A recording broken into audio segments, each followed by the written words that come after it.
Arkansas, for Arkansas. This is Inside Arkansas Live. And welcome into Inside Arkansas Live here on this beautiful day. You're in the great state of Arkansas. I'm your host, John Neighbors, alongside Curtis Wilkerson and Andrew Ellis, and appreciate each and every one of you for making us a part of your afternoon this afternoon as we have officially made it. Fellas, it's Friday, so happy Friday to all of you out there. And feeling good heading into the weekend. It's exciting to not only talk a lot of football today, but actually to be in a spot to where, you know, we get to watch football and a road game for Arkansas so we don't have to travel. It'll be nice. Yeah, how about that? I got to tell you, it happened again. You know, the beginning of the week after a weird game, I'm like, gosh, man, do I care about this? Does anybody care about this? What's going on? But yeah, here we are on football eve, and I'm excited. I'm pumped up, and my optimism has completely flipped for this game over the course of the week. I'm not going to lie. Yeah, how much did the simulation have to do with that last night? Well, I put in our prediction, and I put in a prediction for Arkansas to win this football game before we did the simulation, which is different than what I had in the preseason. But that helped. That was like the affirmation that I needed. How about you, Andrew? Are you with us? Andrew's frozen. It's just me and you. Let's leave him there, though. Dude, I literally thought that was just his facial expression. I'm like, man, he's really focused in, isn't he? Yeah, we're going to leave him there. Somebody screenshot this, please. Please do it. Yeah, screen record this so we can know. That is hysterical, man. That is awesome. Looks great. Well, yeah. There you go. Oh, he popped out. All right. Well, don't worry. We'll be joined by Andrew Ellis here in a second. Man, that's excellent. Been there, great. Buddy, from the start of the show. So we'll, of course, get into a lot of things today. We'll get to your chats, folks. So if you want to get on the conversation, hop into the chats. But, of course, as we have been doing all week long, we also have the phone lines that will be open. So 478-344-6623 is the number to call in, or 478-34-I'm-MAD if you want to make it a little easier on yourself. And, of course, we'll get to your chats, your phone calls. We'll do a little preview of the weekend. We'll get to a new segment called What the Friday, which should be a lot of fun, too, and even do a little basketball talk and everything. But, Curtis, it's funny now. This is a one-on-one show. I'm just waiting on Andrew to call in, you know. Yep. He's gonna have to go to the phone line. He's gonna have to pull a real Drive Time Sports where the equipment goes down and they just got to use their cell phones. But as the title of the stream today is just, you know, the time is now for Sam Pittman. It's, you know, is it a simplistic way of looking at it? Is it dramatic? Is it over the top? I mean, people are going to take it whatever it is, but I feel like with what we've talked about this week with this game, I mean, this is a big season. We know that for Sam Pittman. We knew that going into it's a big season. But considering how it's gone so far and considering what the SEC outlook is for Arkansas schedule-wise, it has to happen now. Like, if he's the guy, if he's the man, if he's the one that's going to keep it going, there's no more waiting. There's no more figuring things out, letting the team come together and gel. It has to happen, and it has to happen right now. Yeah, man, I agree with that 100%. It's crazy. Like, every game matters so much in the big picture, the grand scheme of things for Pittman. Hey, what the hell was that? Y'all kicked me off? No, dude, that was great. Yeah, that was great. We'll get to you in a second there, Andrew. Yeah, go ahead. Finish your point, Curtis, since I hopped in midpoint. Go ahead, finish your point. Well, I'm glad you're here. Yes. And I want you to stick around. I want Sam Pittman to stick around a little bit. I like the guy, you know, and it's a really important game for him. More than anything, I guess maybe more than I want him to stick around. Like, I just want to be excited about football for an entire season. I want to be looking forward to that, and us not having to deal with is this the week? You know, are they going to pull the plug or whatever? And if they lose this game to Auburn, it feels like that's where it's headed. And, you know, like when things start rolling downhill and snowballing, it's really hard to shift that momentum. Things have been kind of weird the last couple weeks, but, you know, this is a game against an Auburn team who's got a redshirt freshman quarterback making his first SEC start. Auburn stinks. They just do. Sorry. This is a game that Arkansas, I'm not going to say should win, but they absolutely could win. And they need to get this one, because if you don't, it just complicates things further and further and further going down the road. There's more pressure for this Texas A&M game, which is also winnable. And then, my goodness, you got a buzzsaw in Tennessee coming in, and we've all talked about where is this team going to be at that first bye week, and things can get really, really interesting at that point. This is your best opportunity to win a game before then, so they need to get it done. Curtis, I came in halfway through your point, so I'm sure you made some of these points that I'm about to make here. And I'm going to get to my rant on. I have a separate non-football rant that I now have to give now that my internet has decided to be stupid today. But before I do that, I do want to touch on the game because I think it's a very important one. Like you said, I think our fan base, our beautiful fan base here, has just now realized how important this game is as it's getting closer, which we kind of expected to happen. As it gets closer to Saturday, people start really looking at it and they're like, oh, wait a minute. Maybe Arkansas can win this game. What if they don't win this game? What's going to happen then? What happens if they win? What happens if they lose? Whereas earlier in the week, it didn't seem like anyone cared about any of those questions. It was just like, big picture concerns that were being thrown around. But I told you, Curtis, right after we recorded Locked On today, I said, I get the same feeling Oh, no. Oh, no. It's going to be that type of day, man. Now that's another great one. We're going to have to keep it at. Man. Did I get froze again? Yes. Yeah. All right. Well, I'm just going to go ahead and say it right now. Ozarks go. We use our platform here to prop up businesses around everything. Ozarks go. I'm challenging you guys publicly. I'm switching back to Cox. I'm just telling you right now. Like y'all have forced my hand. We had a little phase a couple months ago where this was happening a little bit. Seemed like y'all calmed down. I am issuing a public challenge to our Ozarks Go. Get it together. I live in Farmington in a normal neighborhood. It's not like I live out in the middle of nowhere. Like, let's get it together. You have 2 days, or I'm switching it back to Cox. You got that off without a hitch. Yeah. Yeah, they were clear as day, so they can hear me rip them. Goodness, I'm so sick of Ozarks Go, man. I'm so sick of these dudes. They've been just screwing me for 2 years now. I thought nobody ever drops. I thought nobody drops with Ozarks Go. I thought that was the okay. And look, this is a behind the curtain. I shouldn't be telling all the secrets. Obviously, we used to work for Trey Biddy. He used to do the Ozarks Go app. He used to say on his show, you never have to worry about him. It's just one of those internet providers. He had to stop saying that. He literally had to stop saying it because he's like, it's no longer true. I have to work. You can go back. There's a time period if you go back on Hog Sports Live like 2 years ago where he used to say, they never give me any trouble. I've had him and he would be able to say that. He literally was like, I can't say that anymore. And so he stopped saying it. So even he knows. Man, God, I'm so angry. I was in such a good mood 4 minutes ago. Yep, you were in high spirits and everything, but maybe we can get Starlink with Elon Musk on as an advertiser or something like that. Last thing I'll say before my internet goes out again, I do think if one team was going to blow the other one out this weekend, it would be Arkansas blowing out Auburn. I really do. Just like if you look at it on paper, Auburn is not what I thought they were preseason. Like I thought they were going to be a step forward from what they were last year, but they're a lot younger. Like their roster's kind of young. I mean, their quarterback's obviously a redshirt freshman that literally no one had heard about 7 days ago. Their front seven is kind of the strength of their defense. But I was listening to Colt Kubelik today, and he's like, I really think Arkansas's offensive line and their run game is going to be able to impose their will in this matchup. So I think there's a path where Arkansas matches up well, but it's very similar to how I felt going into the Oklahoma State game and where we felt kind of justified in that first half. So I don't know if that excites me or makes me nervous that I feel similarly about this matchup than I did going into Oklahoma State, but it's kind of where I'm at. Well, EA Sports doesn't lie. And Arkansas imposed its will in that game last night in the simulation. So I feel really good about it. I should say Isaiah Satania imposed his will on that for 5 touchdown catches last night. So, if you missed that, definitely check out the very accurate, which it has been. In all honesty, we've done it twice. Not saying it's been the exact score and everything, but the flow of the game, the weirdness of the Oklahoma, there's been some similarities. So if Arkansas ends up blowing out Auburn in this game, our live streams for the video game is going to be iconic. Like, oh my gosh, we're going to have Carlton from BetSaracen and Neil being like, all right, so let's see what we got here. Start making lines based on it. It's going to be awesome, man. Can't wait. But no, I actually agree with you, Andrew.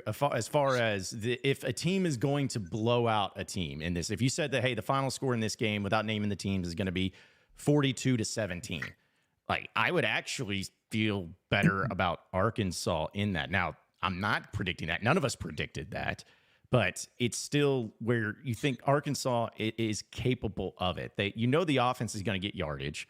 I think we all can agree there. And I think the Razorback defensive front is doing a good enough job to where Jarquez Hunter's a great running back. I'm not saying that they'll shut him down like they did Ollie Gordon, but I think that they can keep him in check. And I don't care what anybody says. Hank Brown had a good game last week, but this is still his first real challenge as a quarterback in college football. And I feel like if you're Auburn and you still were in the consideration where you've already had to change your quarterback, not because of injury, but because Peyton Thorne wasn't it, there must be something about Hank Brown where there wasn't some reason they started him in the beginning. So if he ends up struggling, I mean, I know I keep saying it's about the start, but truly, because if Arkansas, say, gets like an early interception or gets to him a little bit, rattles him a little bit, that could be the case. And if that happens, it's really going to start crumbling down for Auburn, and they're not going to be able to score if they can't get Hank Brown going. Yeah, I feel like there are more obstacles that Auburn has to overcome to win this football game than there is Arkansas. The good thing, though, for Auburn is that Arkansas creates its own obstacles, so they're going to have to avoid that. I think if Arkansas plays a turnover, it doesn't have to be a turnover-free game, but win the turnover battle or limit the damage there. Don't do anything ridiculous on special teams. Have a punt block. Don't give up a punt return for a touchdown. That when I think about in my head, I'm like, all right, how could Auburn win this game? A lot of it goes to, well, what is Arkansas going to do to screw this up? And then what kind of weird stuff is going to happen? Like, oh, there's a scoop and score. Oh, there's a blocked punt. It's things like that where I'm like, yep, could totally see Arkansas in here. And that would be the path to losing this game. When I think on the flip side of it, when I'm like, well, how could Arkansas win this game? Taylor Green just kind of returns to form and you rattle the redshirt freshman quarterback. The end. So that's why I picked Arkansas to win. And maybe I'm crazy. And if I am, I'll admit it and I'll let everybody yell at me tomorrow. So yeah, I think we're on the same page of like, if Taylor Green isn't super inaccurate and super dicey with the football, Arkansas is going to be able to move the ball seemingly at will. That's kind of what they've been doing all year. And I don't think Auburn's defense, I think they're probably the best defense they face, but it's not like a group that is going to take away everything they do well. I think if Taylor is even 80% of the guy he was against Oklahoma State, Arkansas is going to be able to move the ball a good bit. If you look at the advanced numbers, it seems like Auburn's offense has scored despite not moving the ball as consistently, and Arkansas has moved the ball at an insane rate, but hasn't always turned it into points. And so I think if you just really dive deep into the numbers, I think Arkansas's offense is the more efficient unit between the two, more experienced quarterback, more dynamic quarterback, I would argue, better overall run game. And so, yeah, I definitely think like if it turns into a shootout, I favor Arkansas, no doubt. By the way, we got a few phone calls that we'll get into, one of them had to hang up, but that's okay. We'll get to that. Apparently my volume was quite lower than my mates. So you guys are my mates, apparently. But yeah, I turned it up. I cranked it. to an 11. So it's Blasted. fine now. Now you're yelling at us, bro. Yeah, I'm screaming at you here. So yeah, but we'll get again to all your chats, folks, and everything. And if you want to call in, the phone number is pretty easy to remember. Although I was kind of nervous about making it a 478 area code because the 479 area code may be a little bit too close. But either way, wow. Okay, Kevin. Still went ahead and hung up as soon as I was going to you. All right, but that's fine. We got Jeremy, who is in Tulsa. What's going on, Jeremy? You with us, Jeremy? Jeremy. Yeah, he had his try. Jeremy's also on Ozarks Go. Yeah, but he's on Ozarks Go as well. Man, that's a rough. So yeah, if you want to call back anybody, 478-344-6623 is the number to dive into. From a technical standpoint, this is not our best day, but from a sheer content, we're bringing the heat. Okay? I am so mad.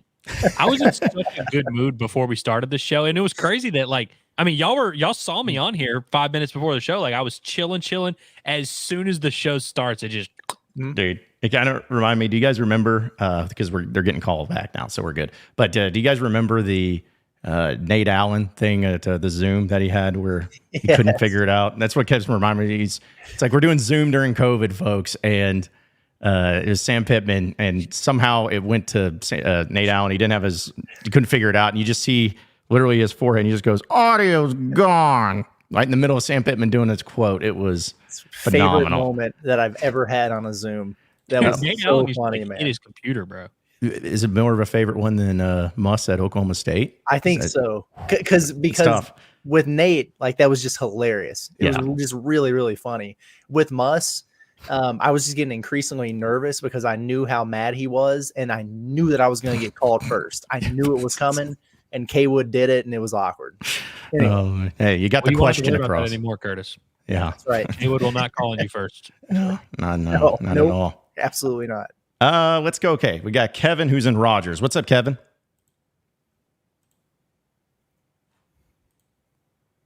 My man, Kevin. Can you hear us? If this is, listen, I got everything on my end figured out, I believe. So we'll try to figure this out. Okay. We'll put you on a hold there, Kevin. Try to figure this out. This is terrible, but that's okay. We're on a roll for it. We'll get some of your chats anyways. Chats we can read. Yeah, chats we can actually read. That's what we like. Yeah. Jonathan Mosley says, anybody remember Lee Zimba and the monster player from Rogers High who had the record for most starts in the college football at Auburn? His parents went there. Wish the Hogs had him those years way back. I do remember him. Went actually. to church camp with Lee Zimba. Did you really? Yeah. Wow. Church camp. Mm-hmm. Okay. Played basketball. Okay. Is he good at basketball? He's huge. So, yeah. All right. By the way, I figured out what the issue is. Was it actually? Yeah, it is actually me. Was it you problem? Nice. It was my phone problem, I should say. So we'll get it cleaned up, folks. We'll get it cleaned up. See, that's like Andrew said, our technical issues right here. You know, pretty rough, but that's okay. We're gonna follow through on it and get to the phone calls too. Apparently, I've made everyone mad in Auburn. What'd you do? I don't know. I did that one podcast on Locked On where I said that I did it called Why I Hate Auburn. And apparently people took that the wrong way and they're getting after me for it. So, Wrong way? Yeah. Can you believe that? They took me saying that I hate Auburn the wrong way. I don't know what the right way would be, but yeah, they weren't too happy about it. So that's okay. I'll take it. Also, Ace says, on a scale from Sam's Fire to Arkansas had a Diddy party. Where do you think we land, Andrew? I'll be honest. I don't really know what this scale means. Like, like what is the Diddy party supposed to be the best thing? Like that's 10 in this situation? I don't think I wouldn't And think what am I so. rating? No. I guess like the game. Yeah, it's like I guess it's the game. So like Arkansas winning 50-0 would be Diddy party, is what we're saying here. No. No, I don't. That can be. This is a no Diddy zone. Fired? Is that? Like, I don't understand what the scale is here. How about this, Ace? I think the Hogs are going to win the game. I believe I had the score 27-24 in my predictions. Yeah, that was a fair one too. I mean, that was a fair prediction, but I don't know. What he is trying to. Really, I saw that. I was like, okay, well, maybe that means something. Maybe that. You thought I'd have info on that? Yeah, you'd have the info. I guess I need to take off that Kevin and Rogers is on the phone. I was going to say, is he? I was like kind of prepping for him. I was like, oh, wait a minute. Yeah, I'm over here just like being like a producer, like rolling in everything, trying to make it work. So that's fine. It's totally fine. Also, appreciate a shout out to Tyson Foods, who's coming back in, says that they have donated or delivered a Chris Sinak a 30-gallon drum full of Air Jordans. There we go. Okay. There we go. Get the big fella in here. A 30-gallon drum full of Air Jordans. That's impressive, right? I would think. I could get the job done. Yeah. I mean, if that's all it takes, then Who's the needle? yeah, just got to get the NIL all figured out and hopefully make that work and everything's fine. Okay. We look, he got all the big companies hanging out. I mean, Walmart is a regular in our chat. Yep. It's a regular super chatter. Yes. We've got Hillary represents JB Hunt. We got Tyson that's been making deliveries. Yeah. It's been a good week. Yeah. Carlton comes in on occasion whenever Yeah, we get Saracen. gets a little Saracen action in there. Okay. All right. I think I got it figured out. I apologize for all the nonsensical stuff. So let's try to make this work. Here's hoping. Let's go to Bishop Boy, who's on the line. What's up, Bishop Boy? Hey, happy Friday, gentlemen. Hey, happy Friday. Happy Friday. I want to say that there's Glad it's working. first off, if there's a Diddy party going on in Fayetteville, then I'm going to left lane hammer down into the nearest telephone pole. But I want to know what you guys maybe y'all's thoughts on a little more creativity from Bobby. You know, Jaquin Jackson, he was a quarterback in high school. Why can't we get a little bit of wildcat action, kind of keep the defense on the toes a little bit, use the tools we have for I don't know, a little bit more creativity. See you later, guys. All right, Yeah, I've been appreciate calling for the Jaquin Jackson halfback pass for a while. Even in fall camp, I was tooting that horn a little bit. Yeah, man. Yeah, I mean, I think they could definitely. There needs to be a better understanding of who the top guys are and who the guys are you want to get the ball to. If you just look at who's been targeted in the Razorback passing game, I don't know if I love that breakdown as much. But I will say it's going to be interesting to see if Arkansas is able to run the ball, because I think if Arkansas is able to get off 5-6 yards of carry on the ground, I actually think they should be less. I think they should just try and shorten this game up and have Talon be like 8 for 12 passing if they're able to run the ball and assert themselves on the ground. But no, I think in the pass game for sure. Like, I mean, it's just, we've talked about it a ton here, but I don't know how you haven't been able to find a way to utilize Luke Has. Seems like a walking mismatch that would maybe unlock a different level of this offense, but it's hard to argue too much because they've been moving the ball so consistently. But I could definitely use some more creativity. Yeah, and I feel like, the deeper Arkansas gets into the season, the deeper Bobby Petrino is going to get into his bag, and it's a deep one too. You hear every coach that Arkansas has faced talk about, like, he just has play after play after play and a beater after beater for every coverage that you might possibly have. He's got plenty of tricks left up his sleeve, but at the same time, like, if Arkansas keeps putting up 580 yards of offense per game, it's like, if it ain't broke, don't fix it. So maybe when they start seeing some SEC defenses that are giving them some problems, then he'll mix it up a little bit. But yeah, sign me up for any creative way you want to use Jaquindon Jackson. Sure, do it. All right, we'll go now to let's try this again. It's just always a little gun shy, but now Kevin is in Rogers. What's up, Kevin? Hey, what's up, guys? Finally. Yes. Yeah. Well, don't worry. I'm a moron. I know what I'm doing. Hey, love y'all's show. It's the best. I Thank you. tell my wife every Thursday we can't go out and do anything because I've got to watch this simulation. So, Yes. Love that. But I do have a quick question. Maybe that's a little over being dramatic here, but if we don't win tomorrow, I don't see. I mean, I could very well see this going down as like another 4-8 season, which is how harder it gets. And so, is tomorrow, just to be frank with you, like, not that we would fire Sam Pittman after the game tomorrow if he loses, but I mean, it's a pretty big game for him. May be the biggest game. Yeah. Man. It's huge. It's absolutely huge. And we talked about it a little bit. I mean, you talked about it. If Arkansas loses this game, that they might be staring down a 4-8. Yeah, because at that point, if you lose to Auburn, which is, I get that it's on the road and you're still trying to figure stuff out, whatever, but it's one of the more winnable games left on the schedule. Like, outside of that, what game do you feel better about winning? Like, probably Mississippi State and then Louisiana Tech at the end of the year. Well, that's 2. That gets you to 4. Everything else is going to be, I think, a bigger challenge than what Auburn poses. So yeah, it's huge. Absolutely. Yeah, I mean, like, I think we said it earlier in the week that, like, it's not that this game is a must win, but between this and A&M, you gotta win one, because I think you just look on down the road and it gets pretty tough there, and you just don't want to go into that stretch 2-4, which I guess if they lose to A&M, then they lose to Tennessee, you'd be going into the bye week 2-4, and so yeah, I think if they don't win this one, the A&M game immediately becomes a must win. Yeah. All right. Well, appreciate you calling in, Kevin. Thanks for being patient with us and everything. It seems like it's been it's a growing belief, like, the importance of this game.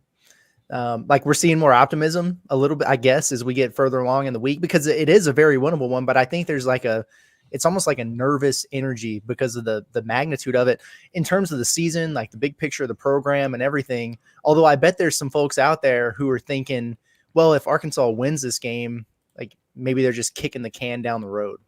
You know what I mean? Yeah. I mean, I'm not saying that it's to the level that there are people rooting, like Razorback fans, that is, rooting for the Razorbacks to lose this game, so that way it fires Sam Pittman. But I think that there are some people that would be like, yeah, if it happens, it happens, type of deal. Like, it's unfair, and it shouldn't be that way, but it is. It's just the way it is. All right, we got more phone calls coming in, so keep those coming, folks. Jeremy is in Columbia. What's up, Jeremy? Hey, what's going on there, guys? Happy Friday. Love the show. Love you guys. Thanks. I agree with Andrew that I would love for us to be able to assert our running dominance, but I believe our running is going to depend greatly on Taylor's passing game this week. I mean, their secondary is one of the weaker secondaries in the SEC so far. I believe that Taylor and Bobby can exploit it as long as he's able to make his throws on time, and that'll open up the run game. Yeah, I don't think that's crazy at all. I mean, I think if Arkansas were to come out there and look sharp in the passing game early, I think it would unlock a little bit, it would clear things up in the run game. It would, because I think that's got to be what Auburn's coming into this game thinking, hey, we're going to crowd the line of scrimmage and force Taylor to beat us. Well, if you get down 14-0 and Taylor's throwing the ball all over the yard, it really makes Arkansas kind of impossible to defend. And so it's so weird where you watch this offense. Sometimes you see Taylor's inaccuracy and his indecisiveness sometimes and his like slow processing. You're like, oh man, like they're really being held back. But then you see some of the plays that he makes and you see Arkansas run the ball behind it. And you're like, man, this offense is kind of unstoppable at times. And so I'm sure we'll see a little bit of both. But if Taylor comes out and is sharp in that first quarter through the air, I think it'd be really tough for Auburn to have the, matchups on defense to really slow them down. I agree, man. I'm calling the game 37-28 Hogs. I like it. I like it. All right. Take it, man. Hey, we appreciate the phone call, Jeremy. Call back anytime, man. It is interesting to see the growing optimism, and I think it's just because as fans in general, it's how it's always going to be. I mean, I could be wrong, but I think back to even the worst of worst to Chad Morris years. He was so early in the year, even in year 2, where it's like you beat that Colorado State team or whatever. You're like, oh, this could be it. I feel good about this Kentucky game going on the road and losing to a guy who doesn't have a team that doesn't have a quarterback, and well, they didn't. I know we've said it every single week of this show so far, but we got to do it one more time for our guy Jonathan here. I don't know why people are so dead set on Petrino dying to be a head coach. He's not. Like, I mean, maybe he does secretly, but like based on everything we've heard, everything we've read, everything people have said, Bobby Petrino's not dying to like be a head coach anywhere at Arkansas or at like UNLV or anything, whatever the case may be. Like, I don't think that's as big of a narrative. I see a lot of people kind of doing the whole thing of like, oh, well, it doesn't matter. It's just the sooner you can get BP as the head coach. Well, go ahead. I was going to say, do we agree with the sentiment that him and Petrino aren't getting along or like they're not agreeing on things? I don't know that I feel that way. I could understand how people could try to connect those dots because, the situation, I can't, was it Oklahoma State? Maybe so, where they were saying, yeah, well, I forgot to tell him that he had 2 downs to work with. And it's like that communication wasn't there. And then I know Monday, Sam was saying, hey, like, I think we run the ball well. I think we could run it even more. And I just tweeted out that quote. And then everybody was in my mention saying, well, how about you just leave the damn offense up to Bobby Petrino? How about that? How's that sound? It's like, okay, I don't think he was really right. And like, that's the one thing, like, I don't think there's been any like Pittman looking over his shoulder, trying to control. Like, I definitely don't think that's happened at all. Right. No. And maybe there's times where Pittman wants to do certain things on the field and all that, but I doubt that Sam Pittman's going in. He's like, hey, Bobby, I know that you have this offensive game plan, or I know you want to run the ball here pretty effectively, but here's what I want to do. I want us to see run those 4 vert plays that we've been like, no, it's Petrino's the guy. And I don't think there's any issue with that. And if there was any issue with that, I think that we would see some problematic stuff going on with the offense in general on the field, which I don't think that's the case. Or maybe Petrino and Pittman getting into it on the sidelines like we see a lot of head coaches and offensive coordinators do. It's just not happening. What if you guys see, the camera pans over to Pittman and he's just screaming in Bobby's face saying, "Get Luke has the ball." You guys would love that, wouldn't you? Save the Arkansas offense. I would love that. I would love that. That would make me so happy just seeing it. Like a 2 like 60-plus-year-old men. Just one's like a former offensive lineman, and the other one is like the tiny little punter. And it's just that'd be great. Just real quick, wanted to touch on this though. If Bobby gets the Florida job, that would mean that Arkansas went like 10-2. Yep. And had the best offense in the country. In which case, I think that's just a world we would have to accept that we're living in. I don't think Bobby Petrino is at the top of programs lists in terms of head coaches. No. In fact, here's another thing too, before we go back to the fired at Louisville. Like, let's just be real. Yeah. Well, and also like before we go back to the phone lines, if Like if he was wanted to be a head coach, you know what he'd be right now? A head coach. Like there would have been teams that would have hired him as head coach. You don't think that, not saying it would be an SEC school, but yeah, he could have, I'm just throwing an example out, but say like Boise State opened up, like, hey, you don't think that if he wanted to be a head coach, he'd take that job? Like, yeah, he would, but he doesn't. That's plain and simple. Let's go back to Jeremy, another Jeremy, but this one's in Tulsa. What's up, Jeremy? Fellas, can you hear me this time? We got you. Andrew, you need to do away with Ozarks Go because your terrible connection seems to be contagious, my friend. Come on now. Yeah, it's going into my cell phone service too. I'm just kidding. But hey guys, it's good to talk to you. I have a couple of points and a question that I want to leave you guys with. But my first point is I kind of just real quick want to touch on the NIL thing because I know I called in the other day and gave my thoughts on the NIL and, what Hunter Yurachek had said. And I hear a lot of people on this show or other shows say, well, we can't get the talent unless we have the money. It goes back to that chicken and egg thing. And yeah, obviously that logic is true, but I think for this specific scenario, it doesn't necessarily quite add up. Because in my opinion, like if it was solely a talent issue, how come we lose to teams that were more talented than? I mean, think Oklahoma State this year. The talent discrepancy was like 26 to 53 in the country. And I think we got out coached. Think BYU last year. We were more talented than them and we got beat. Liberty the year before, more talented than them and got beat. And also, you're going to try to sell me on like you're only 10 points more talented than an FCS Missouri State team or 10 points more talented than like a UAB team. Like, again, the logic does make sense, but in this scenario, I think it's bigger than just the lack of talent because the teams that we have more talent in, we either can't beat them or we struggle to beat teams that we should blow out.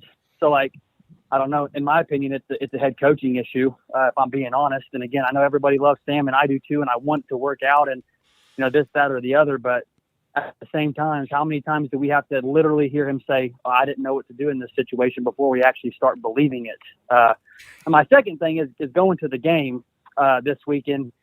I think one of the many big things that's going to play a big key in this game is if we can pressure their quarterback, right? We have our best corner out in Jalen Braxton. We have a very experienced leader. Say what you want about Hudson Clark. He's pretty solid. And at this point, he's, experienced. Missing those guys, if that quarterback has time, I know he's only a redshirt freshman and, he wasn't very sought after out of high school from what I can tell. But, I mean, if we give him time and our corners, if they can't cover very well, I mean, it could be a long day at the park. But I think if we could get pressure on that quarterback, speed things up for him, he hasn't played an SEC defense, make the game seem a lot quicker than what it is, I think that we could find ourselves with a chance to win in this game. And also that means, when Andrew Armstrong is fielding or streaking down the field wide open, we've got to make the throw, obviously. So, like, there's a lot of different things that play a part in this game. But I was just curious on what your guys' thoughts were with the secondary and with the lack of Jalen Braxton and Hudson Clark. Can we figure out a way defensively, one, to get stops, and two, do you guys think we can get pressure on the quarterback? Thank you, guys. I'll hang up and listen. All right. Appreciate it, Jeremy. I'll say that just as far as the secondary thing goes, I know we talked a little bit about it yesterday when doing the injury reports, but I mean, I look at it as if Hank Brown can't throw and be effective in this game against Arkansas with their beat up secondary and a secondary that even when they weren't beat up was still one of the worst ones in the SEC as far as yardage per game. And I don't know if he's going to do it against anybody. Like, this is his time. This is a great opportunity for Hank Brown to really shine a little bit. And so if he can't do that passing wise against Arkansas this weekend, it could be a long season against for the Auburn Tigers, at least quarterback wise. Yeah, for sure. I mean, you could go back to the very first day that we did this show when we relaunched with Inside Arkansas, and I was raising red flags about this secondary, and I was called crazy. And now here we are, and I still feel the same way. And now they've got their best player in the secondary, in my opinion, and Braxton is out. And then, yeah, like he said, Clark, it is what it is. You say what you want about him, but he's got a ton of experience, especially in SEC play, and has been productive. And he's a leader in terms of communication out there, and he ain't out there in this one. So it is concerning. And I think because of that, it makes getting pressure on the quarterback even more important. I think it's the biggest key to this game. In terms of Arkansas's defensive line, just lining up and owning the line of scrimmage and getting to the quarterback, I don't think it's going to happen. Maybe here and there, but I think it's up to Travis Williams to be really creative in terms of mixing things up and disguising it, and when he's bringing his pressure and where it's coming from to make Hank Brown as uncomfortable as possible. It's the X factor in the game, in my opinion, for sure. Yeah, and to your point, John, like I do think like you can look at it from that perspective of if Hank Brown isn't able to really get things going in this matchup, as an Auburn fan, that should really concern you because again, there's so many questions in the Arkansas secondary, and they only have 1 sack in the last 2 games. Like this is about a tailor-made situation for him to have a nice SEC debut against a team that has a struggling secondary, no pass rush, and doesn't really have a ton of film on him. So if Hank Brown can't get it done in this game, it's got to force a big picture conversation with Auburn fans. But I think the same goes for Arkansas's defense and their secondary in particular. If you're not able to really rattle this quarterback who, you know, doesn't have like a bad O-line, but doesn't necessarily have like a top-notch O-line, if you're not able to get pressure now and if you're not able to rattle this kid, it's not going to get easier for you whenever you're facing better, more dynamic quarterbacks, which Arkansas is going to face like 5 or 6 of. I mean, Nussmeier, Ewers, or Manning, whoever, like the Missouri guy, he's like a 6-year senior. Like they're going to Jackson Dart, like they're going to face legitimate quarterbacks throughout the year. And so if you struggle in this matchup for the Arkansas secondary, it's really got to concern you big picture moving forward. And I think we've already raised enough. Like there's enough concern going on. But if Hank Brown dices them up in his SEC debut, it's going to be really hard for me to gain confidence in some of those matchups down the stretch. If we get to the end of this thing tomorrow and it's the Hank Brown game, I'm going to have a John Neighbors level crash out in the post game. Like it's going to piss me off so much if that happens. And the reason why is because it shouldn't, but there's such a clear pathway to it. Yeah, there really is. We're going to feel stupid no matter what happens in this game. Like if Hank Brown throws 3 picks and Auburn gets blown out by Arkansas, we'll be like, yeah, of course. I mean, you threw a random freshman quarterback, but if he dices up Arkansas and, you know, this turns out to be the like beginning of the end, we're going to be like, of course they didn't go on the road and beat Auburn. And of course the secondary that has 0, you know, good players left in it, like, of course they're struggling. So yeah, it is. There's a lot of pressure on both sides in this game. Because I'll be honest with you guys, I've been kind of not sifting through the Auburn like message boards or anything, but just on the internet seeing Auburn fans, they're not thrilled about their team. They don't like their team. They are very nervous. They don't, and they're not like scared of Arkansas, but like they're not excited to watch their team. There's not a ton of confidence there. So if Auburn loses this game to Arkansas, what does that say about the direction they're headed under Hugh Freeze? Frankly. Yeah, and that's kind of what I was talking with some of the people I went on with Auburn and everything. I'm like, if y'all don't find a way to be effective in the pass game in this game, then like y'all suck. Like just being honest. It's like just looking at it. But let me ask you guys this. I know you can't do anything about it, but is this team really missing Snacks Johnson? Yes. I mean, I thought that honestly it'd be one that like, yeah, you never want to see a player leave, and I really like Snacks Johnson.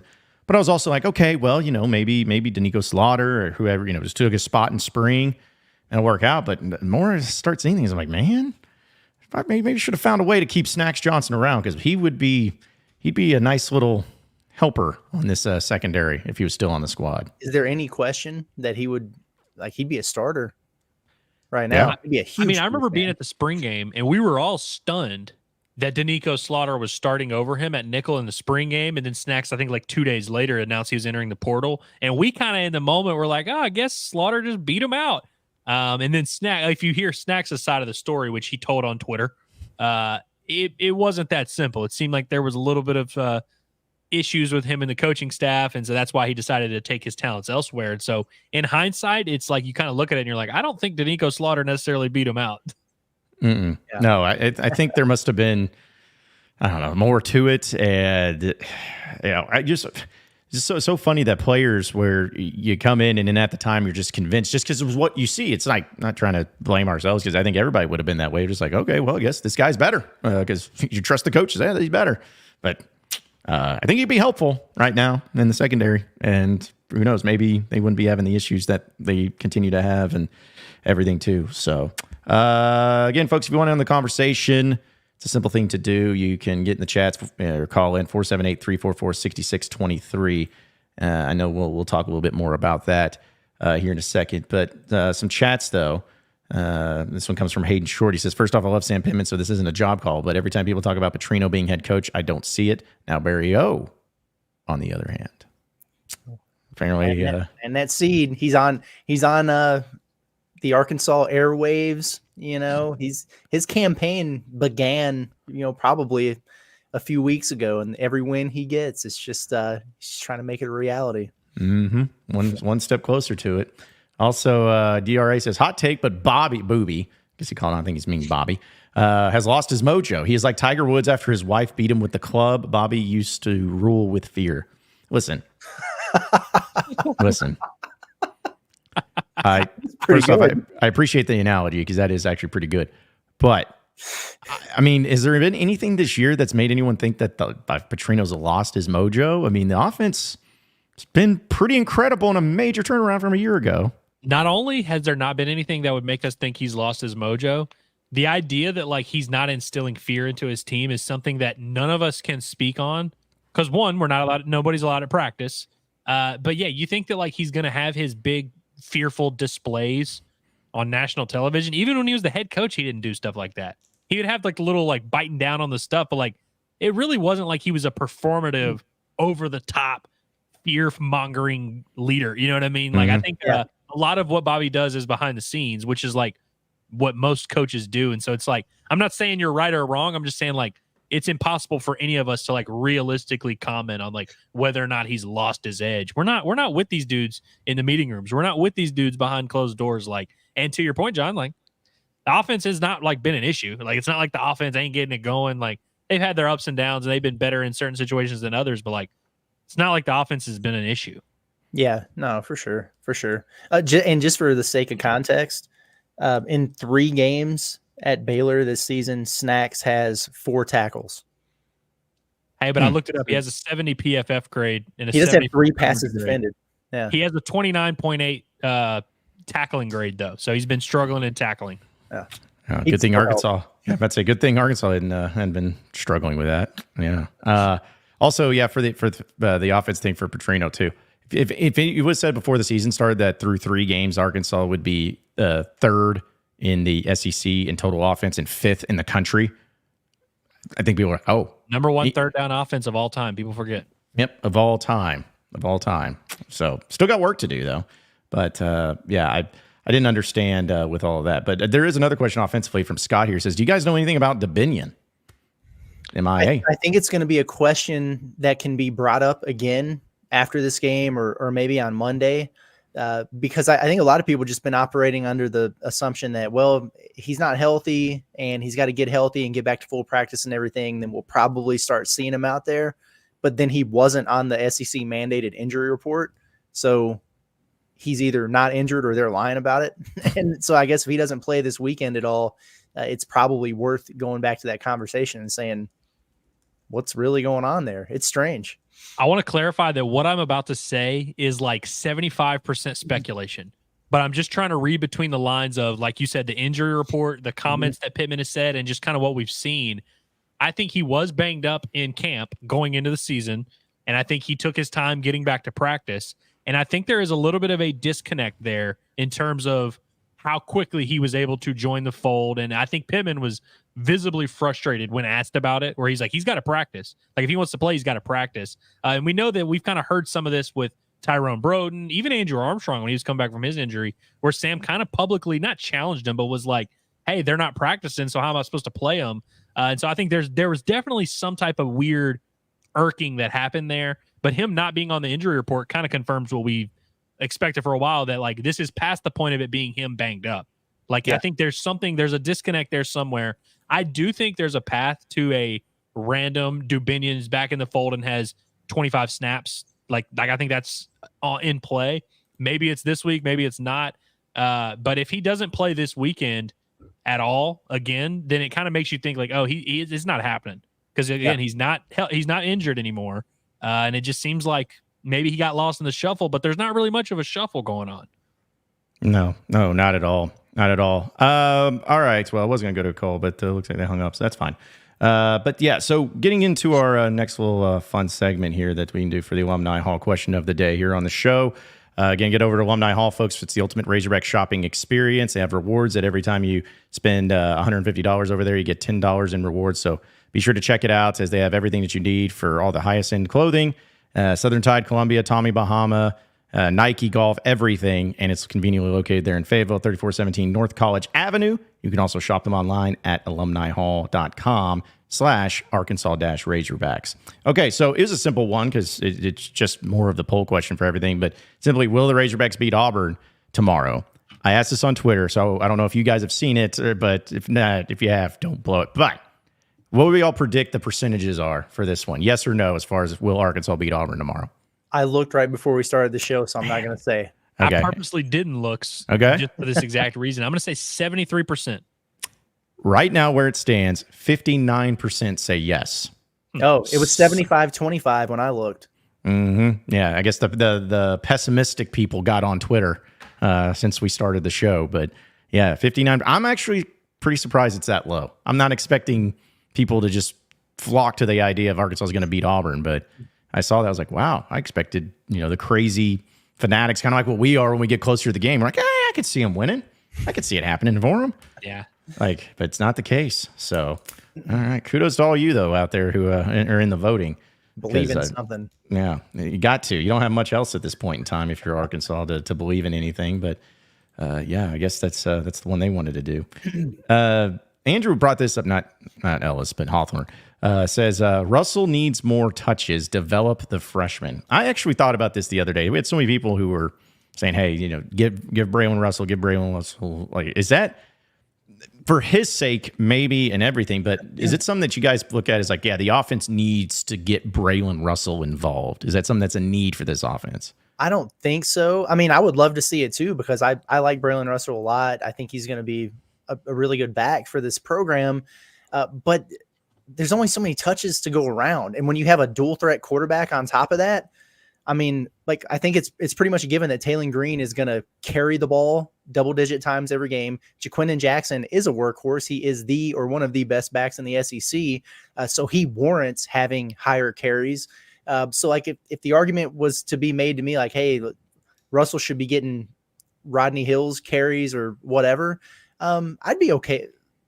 You could talk me into that, but I don't think just for the sake of developing him, that you do it. And I just don't know where those touches would necessarily come from unless he takes them from somebody else. And I don't know if there's a good argument for that just yet. Yeah, I don't know if it's one of those things that the offense needs. I do think there's very much something to be said about the idea that the split in carries is like 90% Jaquindon Jackson right now, with like the other 10% mostly going to Rodney Hill. And so I could see a little bit of that argument of like, hey, maybe Russell and Hill, but I think I think I would argue that's an unsustainable formula. Now Jaquindon didn't carry the ball a ton last week. I think it was only like 16, 17 times. It wasn't crazy. Yeah, it wasn't crazy. But I'm just thinking of like as much as he's on the field. And this is a guy that fakes an injury every, other possession. And so it's like, if he's going to keep doing the limping off thing, I really like, I think they would be nice to have a guy that you can trust. Like, the problem is if Jaquindon goes down in, let's say, week 8 or week 9, then you're looking at a situation where like, oh crap, now we have Rodney Hill and this freshman who's never played. And so I almost wish they would give Braylon some reps just to kind of give him some seasoning, let him kind of feel like he's in the mix. And then so if later in the year he kind of makes a move, because you see that happen with freshmen a lot, where down the stretch of their freshman year, they start to, the light bulb comes on, and then you get into bowl practice and it's like, oh, hey, we got some here. So it'd be nice for him to get a little bit of some development in some of these environments like Auburn, like Oklahoma State, like A&M, wherever. You can kind of get his feet wet a little bit. But I don't think it's one of those things where it's like, hey, they need to be giving him 12 carries a game or anything like that. Well, it doesn't help. It doesn't help Braylon's case that the things that you could find, like packages for or opportunities to get him in there, like, oh, it's third down, we need to get a yard or two, let's throw him out there. Oh, the goal line package, let's go to Braylon Russell. Jaquindon Jackson is that powerful, strong, physical runner too. So the similarities there, that I think that's what's maybe keeping him off the field a little bit. And that's probably why Rodney Hill is ahead of Braylon Russell right now. Like there's an experience factor, but Petrino said it best. Like he just brings a different flavor. It's a change of pace. It's something different for a defense to react to. And so that probably factors into it as well. But yeah, no, I'm with you, man. Like sign me up for any Braylon Russell touches or snaps or whatever. But it's a tough egg to crack in terms of getting into that rotation. Well, Sam said it himself. He said, like, Jaquinnon's our guy. Like, if he's healthy and he's rested and he's ready to go, we're going to play him. And so I just think it ultimately comes down to it's hard to take a guy like that out, which I understand, and I'm not going to argue too much on. Well, and another thing is when anybody brings up a player, and this is at any real position, the only reason that you ever need to bring up a player like, hey, why maybe get this person more touches or get this person more playing time is when that particular position is a problem. Or I could understand if Arkansas was having problems in short yardage situations and you had, Rodney Hill or whoever getting stuffed in the backfield. Then I could see, okay, try Braylon Russell. Same thing when it came to like the tight end. Somebody's going to be like, hey, I want to see Ty Washington get more touches. Well, how about you go with Luke Hasz first? Try to get him some touches because he's really good. It's not like the tight end's been a problem. So to me, whenever you're bringing up a player that, want to get touches, I can understand if you want them to because of you like him as a player or developing or whatever.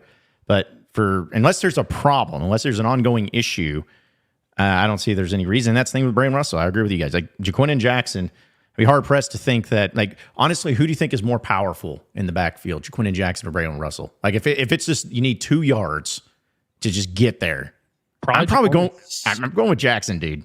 He's a grown man. Yeah, it's like crazy. Yeah, it's like he's gonna find a way. He may just goose somebody or whatever to try to get that extra 2 yards if he needs to. But yeah, he's that dude. He's a large American man. So, yeah, keep those coming in, folks, with all your chats. And again, phone lines 478-344-6623. There was another comment that I think I had. Oh, yeah, we got to give. There it is. Shout out to one of our sponsors here. Apparently, our sponsored comments from Walmart says, Big Daddy is back in town. If the Hogs win by 30, I will make everything 30% off at Walmart. This is not real, so we want to make sure we clarify before YouTube gets after us. It's not real. First, folks. Yeah. 28. They win by 28, nothing. Mm-hmm. Or how about this, Walmart? How about instead of taking 30% off of everything, you keep it full price, but you use that 30% to donate to the NIL. Yeah. Now we're talking. You do that? Yeah. I don't want a discount on groceries. I just want a quarterback. That's right. That's right. I don't want to save money on my end. I want the money to blindly go towards the NIL and not knowing who ends up getting it or how it ends up going. That's what I really want. You know what? Speaking of discounts and savings, you know what Arkansas could use? A nickel back. Hey. Ching. You get it? Did it go smarter? Yeah. Struggling? Yeah. Well, that actually is really terrible. But I heard this joke that actually was literally yesterday about something stupid like that. It's like, how do you have a concert that costs 45 cents? You have 50 Cent and Nickelback. Yeah. I hate it here. I'm sorry, everybody. The touring artists. 50 Cent and Nickelback. That would be quite the show. Yeah, it would be. I'd go. Yeah, I mean, listen to PIMP followed by Rockstar. Yep. Oh man, yeah, that'd be quite the clientele of people there. It'd be an interesting mixture between all of them, for sure. You know how we always have the double Kingsley thing in the chat? We've now got 3 Megans in the chat, and I've been noticing this lately. Yeah, there's like 7 Megans that'll just pop in and, I get them mixed up. Y'all got to start distinguishing yourselves a little bit. If you're going to be going by Megans or whatever, you got to help us out a little bit, so that way we just bunch you guys all in together and give you a hard time for that. Let's see. By the way, with the SEC slate's not that great this week. But sorry, I never remember what I wanted to bring up because this gets asked almost every time on a Friday. So I wanted to let sure that everybody knows. This came from Michael. It says, hey guys, what is your predictions from the final scores? And go Sam Pittman. Well, if you'd like to know our predictions, they are on InsideArkansas.com. There we wrote it up there. Where I make you go search it up.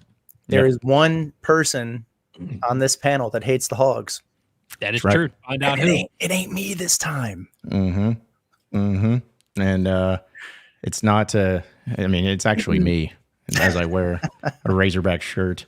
I am the hater, but that's fine. Well, I laughed about it too because they were talking about you, Curtis, and Razorback Recap says Reagan is now beefing with Curtis because he said he wants to keep Sam Pittman. So now that was a wild take, and that was a wild time there at Leroy. Also, did you say you wanted to keep Sam Pittman? I said I'd like him to stick around a while, and I do like Sam Pittman. Yeah. Yeah. I just didn't know. I was like trying to think. I was like, when did Curtis I'm not really defend him? I'm not trying to take that man's job. But my point was, more than anything is like just Arkansas winning this game. Just please do it. That way we can just be excited about football for a while. And it's not this growing conversation about what's the end of the line, which is probably inevitable anyway. I understand that, but just let us enjoy the possibilities. Let our imaginations run wild after starting 1-0 in SEC play. I don't think it's too much to ask. I'll be honest, I really undersold when we were watching them blow that lead against Oklahoma State. I undersold how much this was going to take the wind out of the sails of the fan base. And I'm just I'm looking at this through a selfish lens in terms of just interest in our show and our channel and our everything. I really undervalued how big of a hit that was going to be. Yeah. Mm-hmm. Yeah. Oh, that was crazy too. Also with the Pittman thought, I've said it this way, and people can disagree with me, but if Arkansas was going to win a national championship in football, they're not. But if they were, wouldn't you want Sam Pittman to be the one hoisting the trophy? Of all the coaches that are out there, wouldn't you want him to be the one that did it? I know he's probably not. He's not going to, but that's how I look at it. Is if you were to choose one, it's kind of like back when Mike Anderson was the coach. And also I was like, hey, if Arkansas was going to win a national championship in basketball during that stretch, wouldn't you want Mike Anderson to be the one holding the trophy? I mean, you'll love anybody that does, but still, I feel the same way about Sam Pittman. If he was going to win it, or if Arkansas was going to win it, he'd be the one that I'd want to have big old grin and smiling. Could you imagine what his national championship speech would be like? I'm just proud of the kids. They've worked hard. Told you we had a good football team. Mm-hmm. Just like Mike Anderson, I think if you gave him 100 seasons, I don't think he does it though. Nah. No, because nobody will. The problem is that I agree though. I love Sam Pittman. I think he's an awesome guy to have around. Awesome. I don't want to say this derogatory, but a mascot, not a mascot, a face for your university. He's a good guy to have out there because everybody likes Sam Pittman. But I just think we all kind of know it's there's a ceiling there. Yeah. Mm-hmm. No, I agree. I don't think anybody's going to win one here though. That's my whole case. I just don't think anybody's going to do it. I agree with that too, but it's just with Pittman, it's we know though. We know for a fact. Yeah, we know that it's not happening. All right, so let's go ahead and jump into your Arkansas update presented by Davis & Garrett Insurance, your independent auto owners insurance agency, securing what matters most. Go see my boy Clayton over there, and he'll get you all squared away and set up. But I want to bring this up. I know we talk a lot of football, and people enjoy football, but people also enjoy basketball. And Curtis, I know you were talking about it with Rothstein over here, calling a shot for the Razorback basketball team for under Cal in year one. Yeah, I like that. I saw that he tweeted out his list of 5 dark horse candidates for the Final Four this season, and I almost didn't even click on it because I was like, Arkansas wouldn't fit into that category. But I got to thinking, and I was like, you know what? Maybe they actually would. And yeah, he included them. So he had Iowa State, Indiana, Arkansas, Oregon, and Texas A&M. So I kind of he lost me there. But what he said about Arkansas, and I thought it was really interesting. And I'll read it real quick. He said, ask yourself this question. How would the Razorbacks be perceived if they had Kentucky across their chest and not Arkansas? The answer is easy. It'd be like a top 10 team. And people were teeing off on me on one of these mailbag episodes because one of the questions that was asked, and I thought was a really good question, is exactly that. You take this exact same team with the same coaching staff and they have a Kentucky jersey on instead of Arkansas. Are they viewed differently? Some of the nitpicky questions that are being brought up about them. If this was a Kentucky team, would people really be doing well, how will DJ Wagner and John L. Davis share the basketball on the backcourt? How is that dynamic going to work for the Razorbacks? I don't think they would. I really don't. Or just remove the jersey altogether and just look at the roster. And they've got all the stuff of a top 10 caliber team. They really do. So I'm glad Rothstein said that. I like the balance on this roster. There's more continuity than they get credit for. I think they can be good on both ends of the floor, and I'm excited about them. So shout out to Rothstein for seeing the bigger picture. I like what he had to say too. And what's interesting is Kentucky's had a lot of teams over the last decade or so that have been overhyped in the preseason. That have like had all this talent on paper that have been overhyped. But to your point of like, what would people be saying if this were a Kentucky team? They'd be saying, well, this is a Kentucky team that has a lot of talent, but they're also older. They've got those older pieces because Kentucky really hasn't had many teams like this where you've got the freshman class full of really talented guys. You've got a highly touted sophomore in DJ Wagner, but you've also got two proven veteran, borderline like all-American level players in John L. Davis and Jonas Adu. So this would be like one of those Kentucky rosters that people just drooled over and would have gone nuts for. And so, yeah, I agree with that, where it's like you could make the argument of like, well, do you even want to be the overhyped preseason team? But I think if you're talking about how this team would be perceived if we're Kentucky, they would be lowest would be 5 overall. Yeah, no doubt about it. And that's when I answered the question on the mailbag of like, how would Arkansas be perceived if this roster had Kentucky jersey on? I said, we'll never know because it would never happen. He never would have built a roster like this, to your point, at Kentucky. Like they would be complaining about, why is he still bringing in 6 to 7 freshmen? Why isn't he utilizing the transfer portal? The game has passed him by. All the things that Big Blue Nation or whoever were getting ticked off about that he was doing at Kentucky to make it sound like he's, lost his fastball.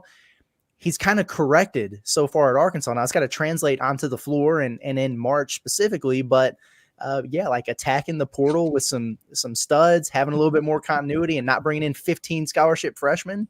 That's a pretty good start in the right direction. Yeah. I just laugh at the fact that it's called a dark horse where I'm like, I mean, I don't know. I always think dark horses are like the ones no one's talking about and no one's even referencing. And, they're not a team that's loaded with a bunch of NBA talent, but they got some guys with some dog in them. And so I was just like, dark horse? I mean, like, maybe I just haven't been paying attention, but would anybody in the national college basketball landscape just be floored if Arkansas made the Final Four this year? No, I don't think so. It was kind of a weird deal. He even admitted it right away. I was reading this thing about Iowa State because he's got them ranked in the top 5 of his preseason rankings. So it's like, how the heck are they a dark horse? And he's like, well, nobody's ever talking about Iowa State, though, in the big picture of college basketball. They were like a 2 seed last year, weren't they? Yeah. Yeah. But very few people probably remember that. Yeah. Well, and to be fair, they were a dark horse last year where nobody saw that coming. Yeah. But yeah, Arkansas is more of a tan horse. There we go. Jeez.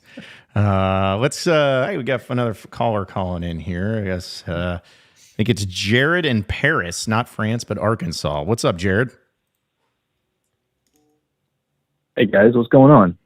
Oh, what's going on? Living the dream, my Hello. man. Oh, living the dream. So I was calling in to kind of give a little 2 cents on this game.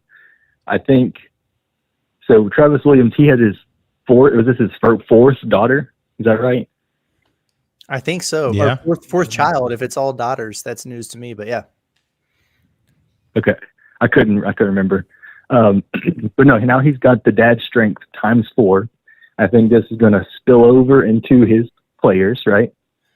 This is all speculation, just kind of getting in my head. I'm following you. They're going to destroy Mr. Hank in the first half. He's going to be sat on the bench, riding the pine second half. Now, I think Peyton Thorne comes in. I don't know how it happens. I think Peyton Thorne beats Arkansas, and it's really upsetting. But we could win. I don't know. It could be a win too. But I think regardless, Mr. Hank sits the bench in the second half, and win or lose, I'm just ready to watch some SEC football. Heard that. I could tell you exactly how Peyton Thorne would beat Arkansas. Just go back and watch last year's game. Yeah, exactly. He did a pretty good job of it. That's a really interesting part of this because it took Auburn a long time to bench Peyton Thorne and go to Hank Brown. But then I wonder how long his leash really is now that you're getting into SEC play. Something me and Andrew talked about a little bit on Pot of That Nature, just kind of planting that seed of, wouldn't it be one of those typical hogs gonna hog type of moments if you rattle the new quarterback so much that he gets benched and then the other guy comes in and beats you again? I mean, the script is written. It really is. Yeah. Shout out to one of our 17. Yeah, that would be insane. Walker White comes in and beats Arkansas. That would be ultimate worst case scenario. That would be a tough one to come back from. Ugh. Yeah, appreciate the phone call. That was a great phone call. I did like was a that. great Yeah, one. thank you, Jared. Appreciate it. Call back anytime. Like a lot of Razorback fans out there. Yeah, I wasn't gonna lie though when he started going off about it. He's like, Travis Winston has his fourth daughter. I'm like, what? Like, where's this going? And on like, yeah, I don't know. I don't know if like what's happened there. Okay, I gotta shout this out because I think this might be a first. We actually have a comment from LinkedIn. I was about to bring that up. I was like, that's huge. Can't count out the fact from Jacob. Can't count out the fact that Trent Dilfer effect on Hank Brown. That's such a weird coincidence. I know. It's played out like this. Very it really weird. is. And I wonder, I mean, I'm assuming they're going to talk a little bit leading up to the game. I mean, we know how big of a deal Rashad Dubinion and Jimmy Smith's high school coach relationship was.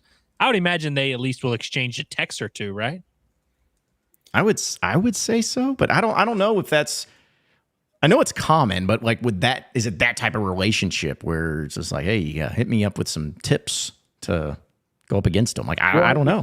Trent Dilfer, the way he's been doing, he's been doing media all week after. Like, I think he really takes pride in the preparation that he did, and which he should absolutely. So I think he's the type of guy that would reach out to the quarterback and be like, "Yo, Hank, good luck this weekend. Best of luck. Also, here's some things I picked up on."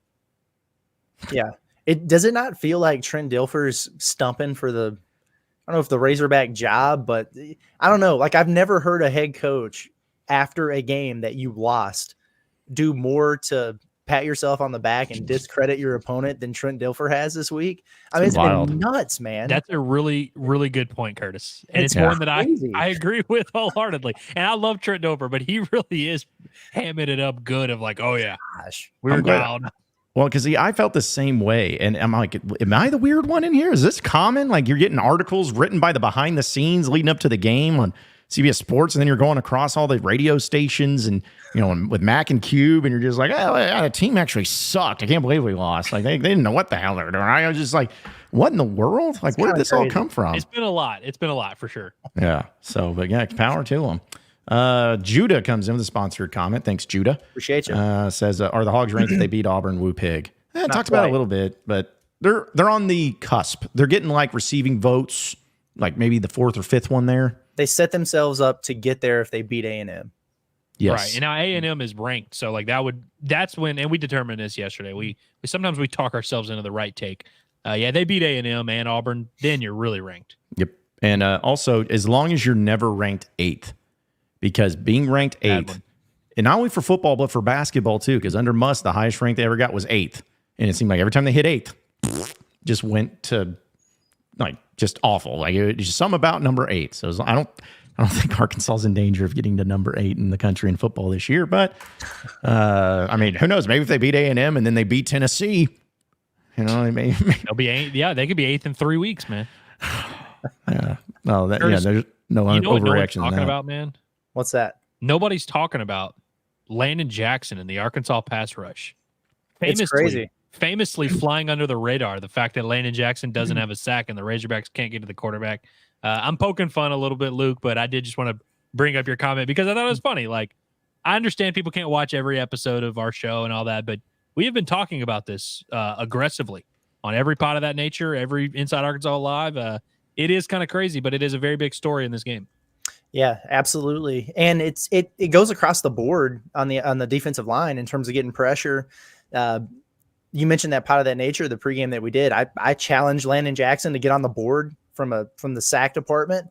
3 straight weeks we challenged him. Yeah, it's been a consistent thing, and we haven't seen it yet. He was better last week, but still hasn't gotten a sack. And Andrew, like you brought up, to your credit, like, hey, how about Nico, or somebody else over there? But they've got to have some guys getting to the quarterback for sure. I'm not gonna lie though, Andrew, when you said what nobody's talking about, I thought you were gonna mention the shirtless Eric Musselman button that I got going on. Nobody said a word about it, and I've been waiting for Ozarks goes the reason why. That was going to be the first thing out of my mouth if I hadn't gotten cut off, if John hadn't kicked me off the stream. Can you explain why you're wearing that, Curtis? It was just on my desk. It just felt like a good time to put it on. That's all. Felt the timing was right. I'm still pretty sure that you gave it to me. I may have. Back at the old headquarters. I probably was pissed off about many things, but Eric Musselman leaving definitely being one of them. So yeah, because the only buttons I have still my no-fly zone Hudson Clark one. That's a better one. I got a Peyton Stovall, a little button for him. He's not a hog anymore, so got to show the support. I guess buttons are a thing. I could be wrong. I felt like going to games in college and everything. Buttons were something, but I didn't see a whole lot of people. Now I feel like there's buttons on everybody. Well, it's big in the frat community or the sorority community. Like they're big. Everybody's handing out stuff, and so you end up if you walk around the tailgates, you can pick up 3 or 4 little random buttons. Especially if people are like running for stuff too. Like student body president and crap like that. They're getting stuff like that.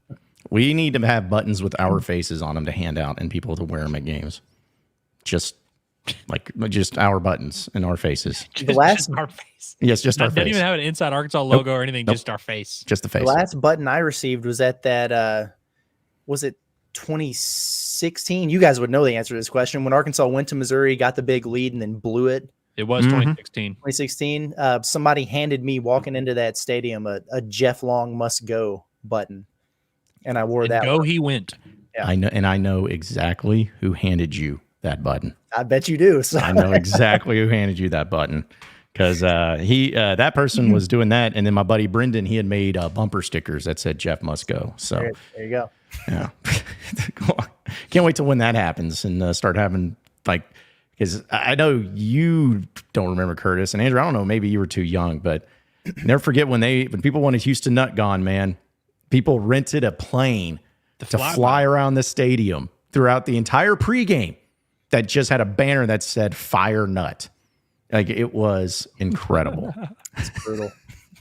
The links that people will go to get their coach fired. That was iconic. On Hog Sports, I guess this was last year. There was somebody started a GoFundMe or something and rose enough money to be able to do that. Remember that, Andrew? Like to rent a plane to fire somebody. I don't remember if it was. I don't think it was Sam Pittman, but maybe it was Dan Enos or something. But they did one of those. Maybe Cody Kennedy. Maybe that's what it was. Maybe it was Cody Kennedy. Yeah, it was crazy. Dude, okay, sorry, but if you're going to raise money for that, it has to be the head coach. You're not coach. Yeah, not the O-line coach. Like, you could probably just send out a bunch of mean tweets instead. But if you're saving money to spend on fuel for a plane to fly around the stadium, especially since people weren't for the new O-line coach yourself at that point. Yeah, well, I remember the joke. I remember the joke was with because we were talking about doing that with Chad Morris, and then somebody says we're not doing that because nobody would see it because nobody's at the games. It's like, man, that's a good point. Yeah. You'd just be wasting your time over there if nobody's at the games. A few comments here. Blake comes in, says, "Did you guys see the Barstool college football shows at Auburn?" I did see that. That is interesting to me. Mm-hmm. Like, Arkansas never has the cool stuff, man. I don't know what it's going to take. Musk could never get the Barstool guys here, even though he was so tight with them. Well, except for Caleb Pressey. They got shoved out by the security that when the Storm Chasers came that one time. But no, I was thinking about this the other day because Hillary was asking me, she's like, when is Dave Portnoy going to review Pizzeria Ruby?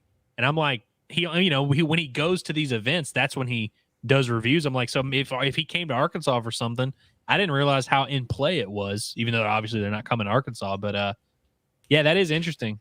Mm-hmm. Do you guys think they get the Barstool College Football Show or College Game Day first, if ever?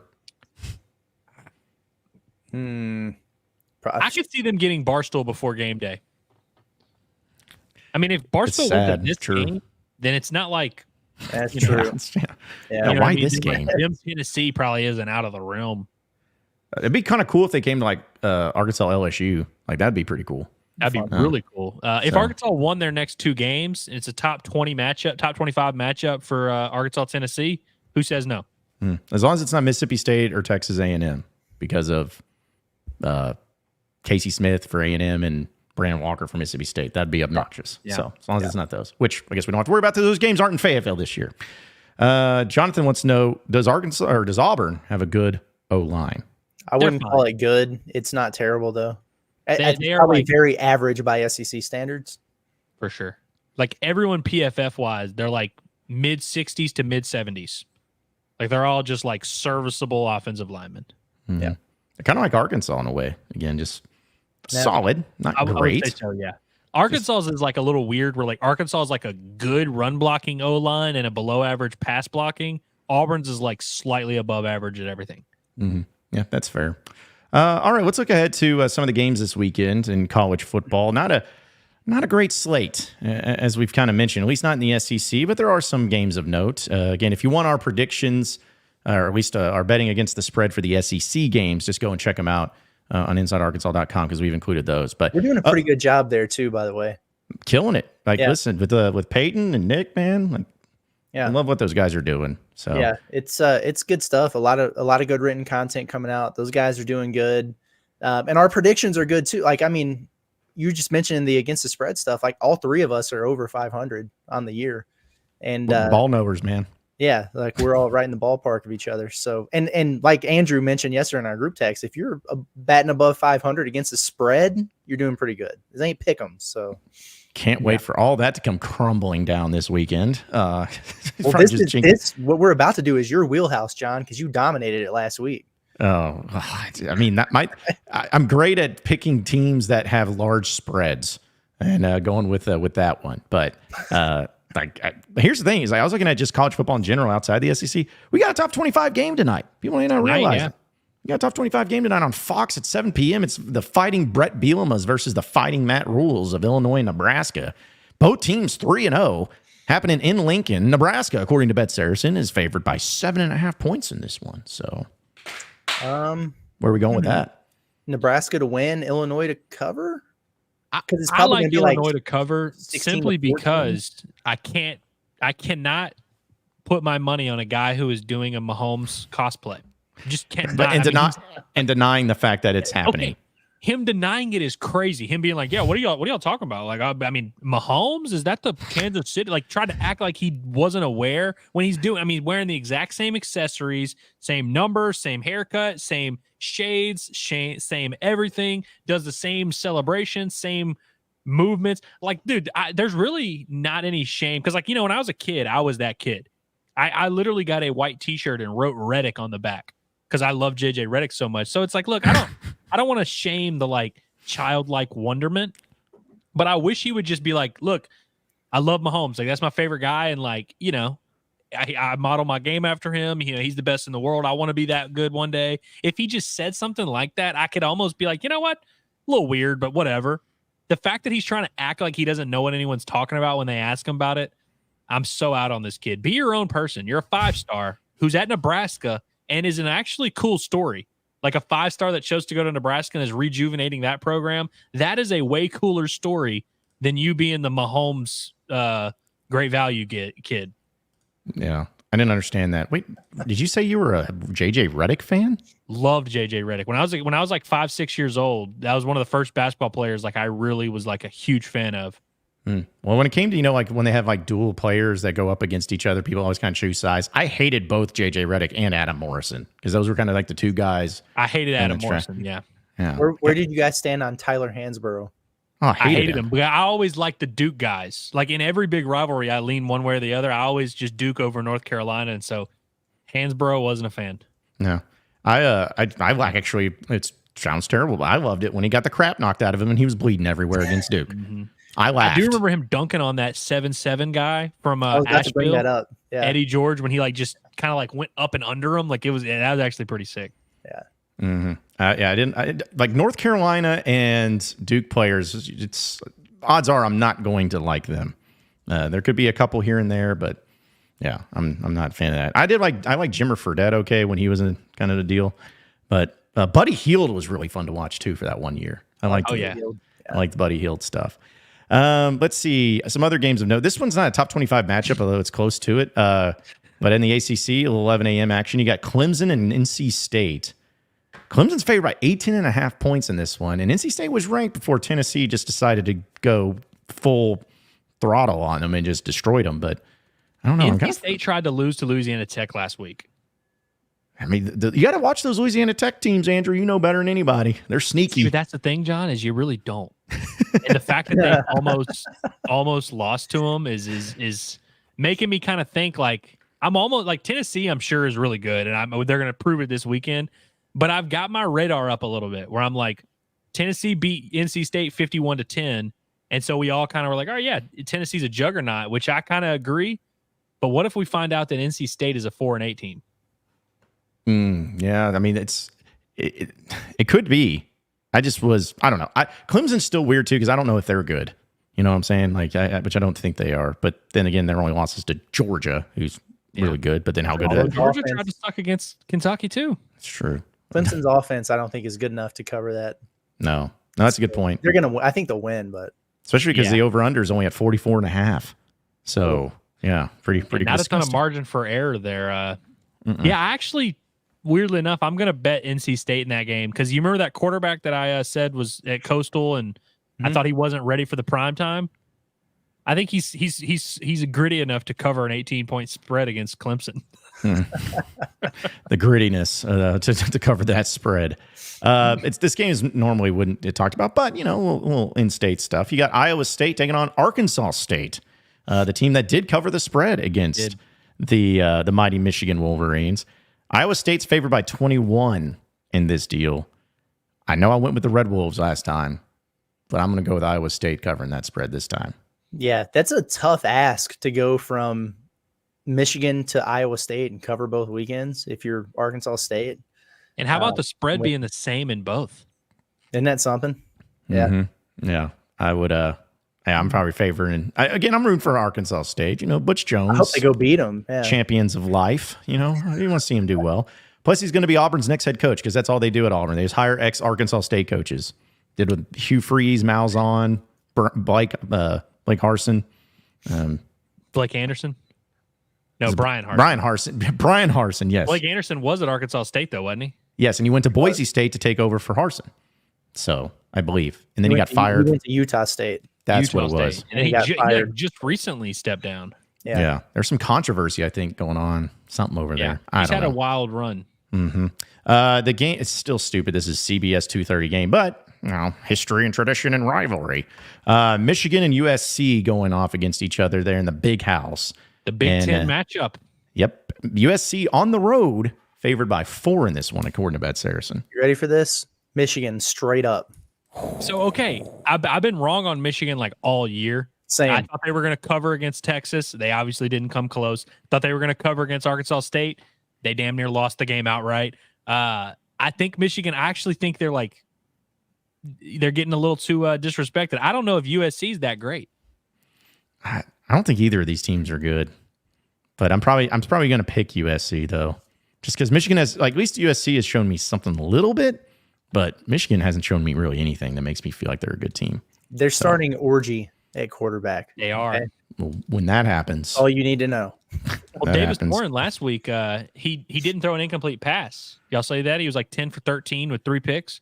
So, I mean, it's hard to get benched when you don't throw an incomplete pass. But I do think if USC wins this game, then they're officially a Ewing theory candidate with Caleb Williams going out. Like, why? Because if they win this game, you know, you're in the playoff hunt legitimately. It start to make you think, huh? Interesting. Could be. It could you get the painted nails kid out of there. All of a sudden, you're a tough football team that's going on the road and winning at Michigan. I'm just saying. Well, maybe the best game, or at least the highest ranked game that's outside the SEC, Utah and Oklahoma State. You know, Arkansas faced off against the Pokes. This game is in Boone Pickens Stadium. Oklahoma State's 14th, Utah's 12th.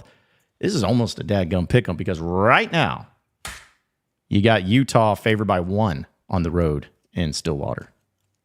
Does anyone in the chat know if Cam Rising is playing or not?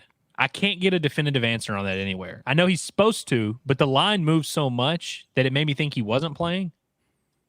I think Utah's winning either way. I do too. If you know Cam why? Rising plays, I'm like, I'll bet my life on Utah. It's because Oklahoma State, for whatever reason, cannot run the football, and Utah has 85 guys on scholarship, and they play different positions, but they all look exactly like Quentin Jackson. That's just who they are, man. Strong, tough, hard-nosed dudes. They're beating Oklahoma State.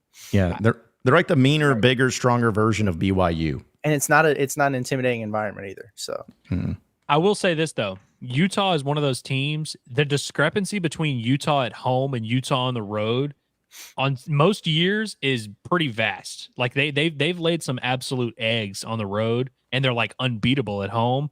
But if Cam Rising's playing, which according to the Ute fanatic on Twitter, he is playing, I love Utah in this game. I don't think we haven't thought Oklahoma State was that good all year. We felt like they kind of got away with one against Arkansas. And so, yeah, I think a well-rounded, solid football team will be able to get the job done there. And what's not going to be that popping of an environment, as we know. All right. Well, I know we just got a few minutes here. We're going to just do What the Friday segment. We'll have to wait for that one next week because I completely forgot about it, just to be honest. But we had callers calling in, so it was a good show. But I did want to bring it up. Shohei Ohtani, it's worth a mention. The 50-50 club. That's insanity. Like that is legit and insane. And he made it last night. Had the game of his life, too, last night. That was awesome.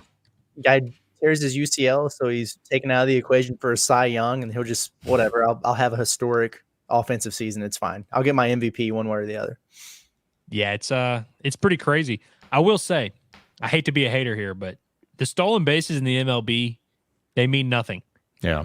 Everybody's rattling off a ton of them. I saw this thing today that the most he had ever stolen in Japan was 7.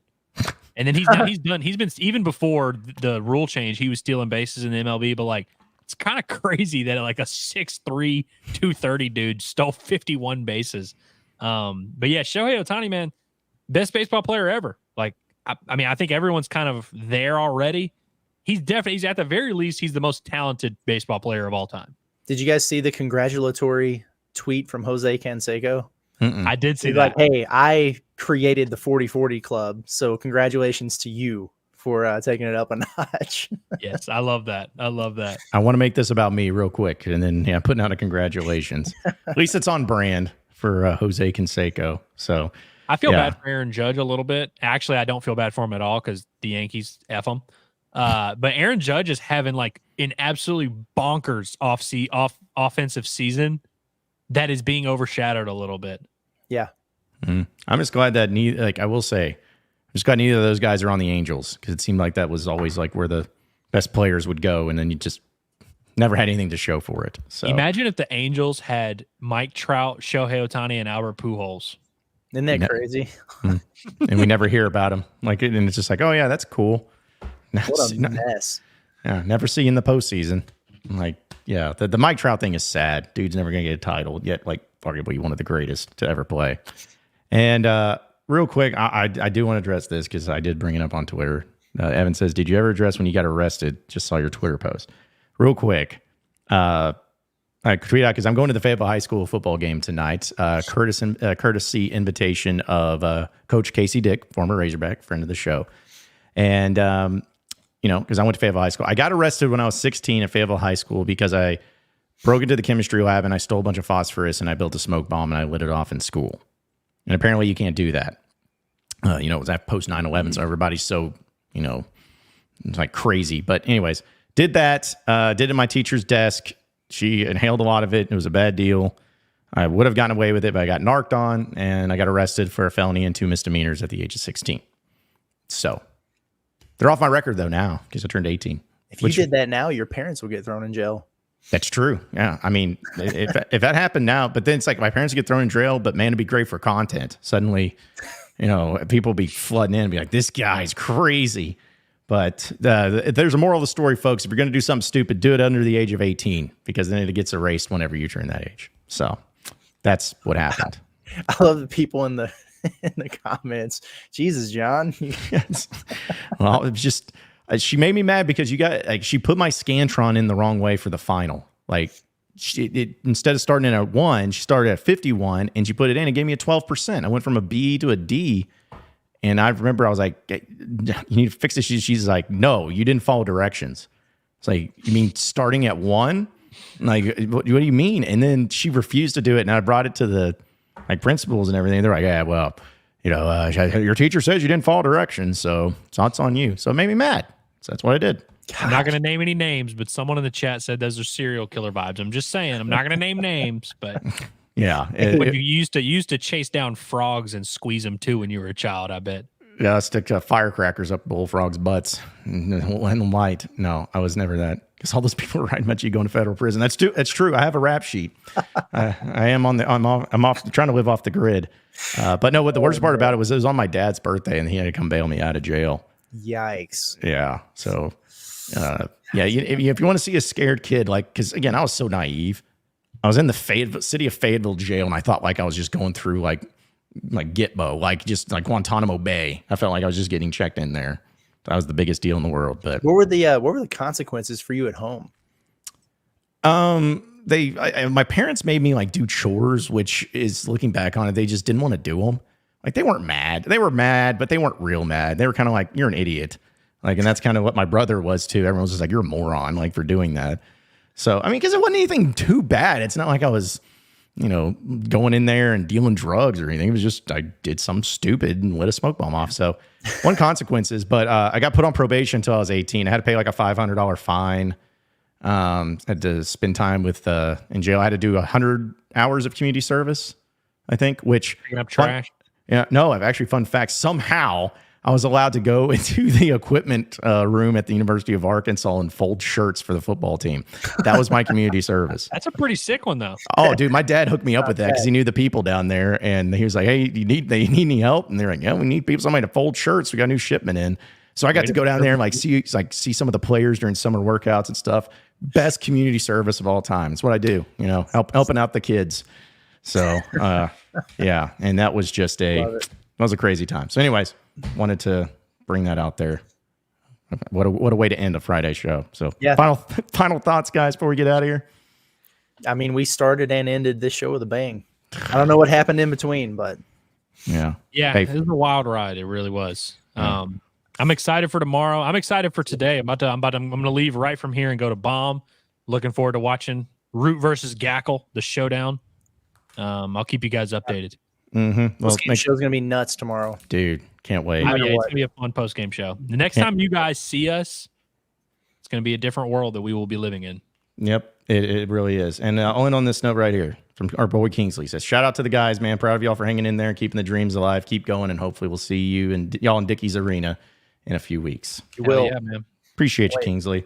Appreciate you. So, all right. Well, that'll do it for us here on Inside Arkansas Live. Be sure to subscribe to us on YouTube at Inside Arkansas Live. You can check out our website for all of the greatest and latest written content when covering the Razorbacks at InsideArkansas.com. And we're going to be back here tomorrow, post-game show for Pot of That Nature. So for Andrew Ellis and Curtis Wilkerson, I am John Neighbors. Same sports show, same sports channel. Tomorrow at noon. Well, it's not the same one. It's next Monday. We'll be live tomorrow at noon or 12, whenever the game is. I don't care. Just watch it and subscribe and hit the bell. Yeah, it's over. End it, whatever.